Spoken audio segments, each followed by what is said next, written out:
Hi, welcome to the AI update. I'm your host, Ashley Coffey. And I'm Daniel Hill. Every week in 12 minutes, we cover all the AI news stories you need to know about. So let's go ahead and dive in for this week. Our top story this week, we're going to start with an interview with LinkedIn CEO Ryan Roslansky on how AI is affecting the jobs market, specifically with AI agents and dealing with fake AI generated accounts. And this is something really specific because so many people are having a hard time getting their job application through to a human to actually read it. So it's been interesting to see the LinkedIn CEO talk about this in depth and how wild and out of control it's really gotten. So if you have applied for a job, you probably have seen a lot of applicant tracking systems and kind of not being optimized in the right way. But the standout from this article that I wanted to really highlight for everyone listening with the AI shift is that we are looking at a complete paradigm shift of how we look for jobs. And LinkedIn is continuing to be a great platform for people to write thought-leading articles or share recent job updates. But everyone knows that everyone's leaning into AI agents really hard right now, but there are really varying degrees of how well they can execute on tasks. So we'll leave a link into the show notes if you want to go ahead and read the long version of that story. Highly recommend. But let's go ahead and dive into the next one for this week. Actually, can we talk about this story from the LinkedIn CEO for Let's a do second? it. I wanted Yeah. to get your thoughts. Do you think that all of the steps that it takes to apply to a job now are worth it? Yeah. And that's something that I struggle with because the amount of things you have to do after you upload or before you upload your resume, create an account for each individual company's workday, create or upload your resume, make sure it's all filled in properly. Sometimes it asks you to fill in that information, even though you just uploaded your resume with all that information. Mhm. Companies ask for cover letters. And I think, who's reading these cover letters? And should I even take the time to write it? So Yep. maybe I will use AI, but then if everyone's just using AI to write the cover letters, how does anybody stand out? The whole thing Yep. is just such a frustrating experience in 2025. And I think LinkedIn is just as much to blame for this problem as Workday and some of the other ATS applicant tracking systems. What are your thoughts on that process right now? I 100% agree, Daniel. I've seen it change so much just in the past 5 years. And I got a chance to interview 5 major companies that actually produce applicant tracking system platforms for companies like Starbucks and asked their data scientists how they are making sure that they're not rejecting qualified applicants. So it really all boils down to how these companies are building their language learning models, where they're getting their data sets from, and are they actually having a human in the loop? And here's something that I noticed on this note, Daniel, and people that are listening probably see it as well. Petitive information input. I've talked to Allstate and so many other companies this week because I got into a car accident with someone. I'm fine. But I've had to repeat the same information at least 10 times. And Yes. it's so frustrating. And I will say to the person, I'm like, hey, I've already given you this information, but I'm happy to give it to you again. And that Right. tells me the information is not syncing up in some way, shape, or form. And us as users, it's the onus on us to keep putting that information in, but it's just not a good use of time. So I think we really should take a step back and ask ourselves what is necessary in applicant tracking systems to have turned on. Yeah, I 100% agree. And I'd love to see corporate executives, high level people apply through the process that people who are looking for a job have to do. And Hmm. people say, oh, you need to work harder, apply to more. I don't think applying to more jobs is the solution. But if you've ever gotten a rejection email 10 minutes after you've applied for a job on a weekend, Hmm. I've experienced that. No human looked at your resume. And that's just an incredibly frustrating experience. It really is. And for everyone out there that's looking for a job, don't give up. Continue. Look for ways to diversify yourself and do not copy paste things directly from ChatGPT. I will say Right. that. There is metadata that is within the text that you copy and paste within ChatGPT. So if you copy that, put it onto a CV and just as is, send it in, applicant tracking systems can see that you used AI for that. So be a little bit smart whenever you're doing stuff like this and look for ways to stand out. I don't think it's fair to penalize candidates for doing that, though, Sure. especially if all the applicant tracking systems are using AI to determine whether or not you qualify. So I think, Mhm. if it's fair for one side to do, it has to be fair for the other side to do. But to your point, yes, it can be detected 100%. Yeah, For sure. All right, let's move into the next headline here. Claude AI maker Anthropic bags key fair use win for AI platforms, but faces trial over damages for millions of pirated works. So, for a little bit of context for those listening, last August, some group of authors filed a copyright infringement class action lawsuit against Claude AI maker Anthropic. They did this in the Northern District Court of California, and in April of this year, Anthropic filed an opposition to the class certification motion, arguing that copyright class relating to 5 million books is not manageable and the questions are too distinct to be resolved in a class action lawsuit. So as a part of that argument, Anthropic warned against the prospect of ruining statutory damages. 150,000 times 5 million books. That would mean $750 billion.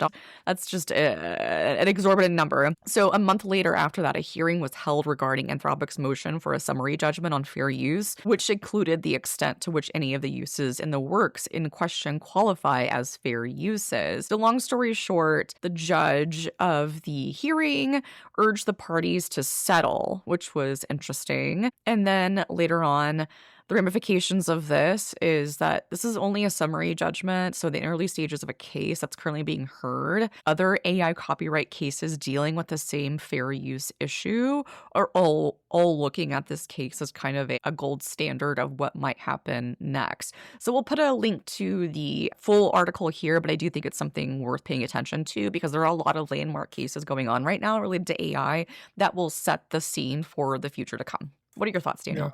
So when I first heard about this case and the amount of damages that were being reported here, it reminded me of when music labels were suing Napster and other similar type companies to say, here's how much we lost because of copyright infringement. And obviously those numbers were absurd. They weren't preventing sales. But this one is a very interesting scenario because if you're an author and you don't want your book used to train an AI model, what do you do? There's not a centralized location where you can go and say, AI models, all of you, don't use my information. Even if you were to go to each individual AI and say, there's too many AI models out there pulling from so many different sources, that would be a full-time job. Maybe that's a business idea. You go to authors and say, pay us. But my point is there should be a way for if you don't want your writing, your work used in AI for training purposes, that you have that ability to say no. And I think that should be something that is widely available. Agreed. The technologist in me wants to see some metadata standards happening. I don't think that's going to happen anytime soon. But you know how we have a JPEG and RAW, like those are universal standards for images, right?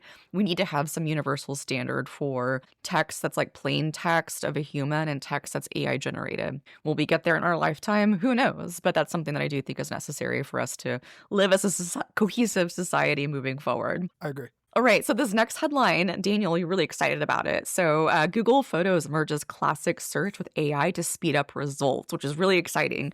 So tell me why that you wanted us to cover this, Daniel, because I know you're really excited about it. So one of the things that I see people do a lot is when they are looking for a photo on their phone, they scroll back to find that specific photo. And Google Photos does a wonderful job of indexing your photos by searching what's actually inside of them. And it's been doing that for many years. This is not a new thing. So I could type, New York into my Google Photos and we'll find all the pictures of where I was in New York State or Manhattan, landmarks that relate to New York, whatever. And they added AI to that search, which then made the search worse. But now they're combining the original search way and AI to make that search better. So if you want to quickly find a photo, you can, or a video.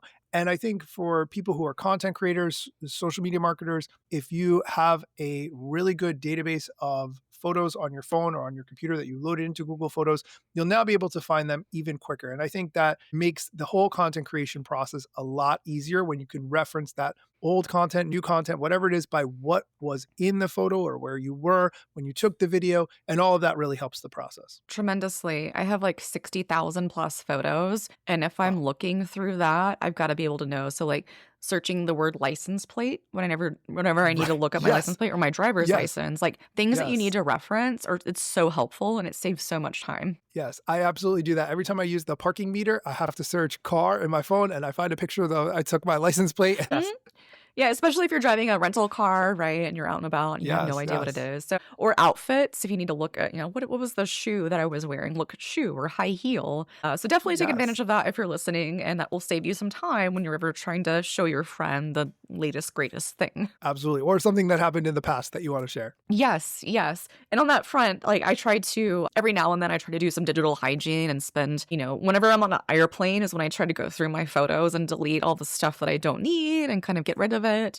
So I recommend everyone maybe set some time, an hour or 30 minutes, like once a quarter, to do some digital hygiene, just clean up the stuff that you don't need. That way you have a little bit of a cleaner bucket of stuff to work with. Yes, and this way you don't use up all your available storage space. Exactly, exactly. And that's a good segue for Google launches Doppel, which is a new app that lets you visualize how an outfit might look on you, which is so exciting because we all know we need help with figuring out is this outfit going to look good on us, especially when you're shopping online. Yeah, I think this is a really interesting one. There are several tools out there that are similar, but the fact that Google is stepping into this space signifies that it's definitely something that's going to be getting bigger. Basically, how this app works is you can take a picture of yourself.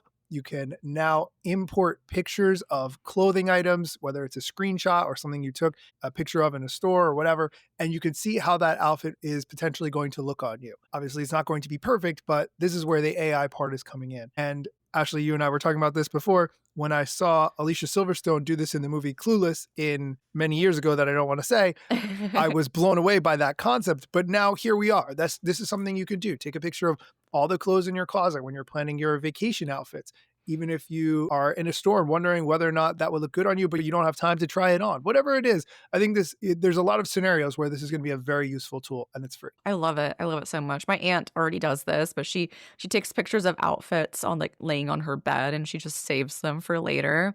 But this Right. is great because what better way than to have a digital inventory of your closet if you're out and about and you're like, "Oh, do I have a pair of jeans that will work with this top?" "Oh, yes, I do." SX is another company that I like to follow that does some really cool digital wearables in the metaverse or in VR, virtual reality. And it's nice to see us go in this direction because I can't tell you how many times someone has returned something because it didn't fit. So think Yes. about these savings from a company and the ease of purchasing from a consumer perspective that something like this can have as an impact. I like the point about the cost savings that you made because it does take time, whether it's the Amazon delivery person and then you taking it to the UPS store or wherever to return it, so many steps. But if you could look ahead of time and say, okay, I understand that it's a small, but now that I see how it fits on me, I know that it's not going to work at all. Or sometimes it's just the way the sizing is made, it's made for a much larger small person or whatever. I guess I'm saying I've bought clothes that don't fit me right, even though I think technically they should. So I Same. think if it addresses that, it cuts down on waste back and forth. It's a win for everybody. Agreed, agreed. And that's the beauty of technology. It's making things more efficient, slowly but surely, and creating more exciting ways to engage with our tech. So that's our lineup and that's our news for this week. You can find us on social media to connect, and we'd love to hear what you think of the show and how we can make it better. That's how we get better is by listening to you. You can find me on Instagram at AshleyRCoffee89. That's ASHLEYREY89. And on my podcast, Coffee and Code at coffeeandcode.com. And I hope you have a great week. But Daniel, where can they find you? You can find me at Daniel Hill Media on Instagram, Threads, and YouTube. And if you like this kind of content, and you like news, check out my social media news show called The Instagram Stories, wherever you get podcasts. Thank you for listening, everyone, and be sure to come back next week for more AI news. Thank you.